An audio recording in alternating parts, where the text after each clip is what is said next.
দুনিয়ার সবচেয়ে বড় মিরাকেল, অলৌকিক বিষয়। কেন?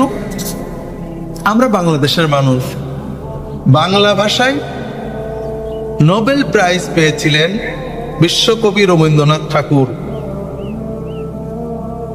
কোন কাব্যগ্রন্থের উপরে? গীতাঞ্জলি। খুবই মূল্যবান, খুবই পড়ার মতো বই এবং আবেগ, মানে নরম সুর, গরম না। আমাদের দেশে রবীন্দ্র পাগল কবি সাহিত্যিক আছেন না? কেউ কি গীতাঞ্জলি প্রথম থেকে শেষ পর্যন্ত মুখস্থ পড়তে পারবেন নাকি? নিজের মায়ের ভাষার শ্রেষ্ঠতম সাহিত্য গ্রন্থ, সামান্য ছোট্ট একটা বই, বেশি বড় বই না। এই বইটা প্রথম থেকে শেষ পর্যন্ত টনটনে কনকনে মুখস্থ আছে এমন একজন রবীন্দ্র পাগল বাঙালিকে আছে? বিশ্বে কোথাও নেই যে কোনো মানুষ তার নিজের ধর্মগ্রন্থ, সাহিত্য গ্রন্থ, কাব্যগ্রন্থ মুখস্থ রাখতে পারে। আছে নাকি? নেই।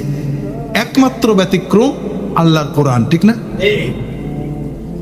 একটা বাঙালি, এবারে একটা মেয়ে, 7-8 বছরের একটা মেয়ে, আর 3-4 বছর আগে একটা ছেলে, ওই হুফাজুল কোরআনে, হাফেজে কোরআন, 7-8 বছরের ছেলে মেয়ে, বাঙালি, মায়ের ভাষা না, সম্পূর্ণ অপরিচিত অপরিজ্ঞাত একটা ভাষার একটা বিশাল 600-700 পৃষ্ঠার একটা বই প্রথম থেকে শেষ পর্যন্ত এমন মুখস্থ করে যে দাঁড়িয়ে বসে এক জায়গায় দাঁড়িয়ে কয়েক ঘন্টার ভিতরে সে পুরোটা পড়ে দিতে পারে।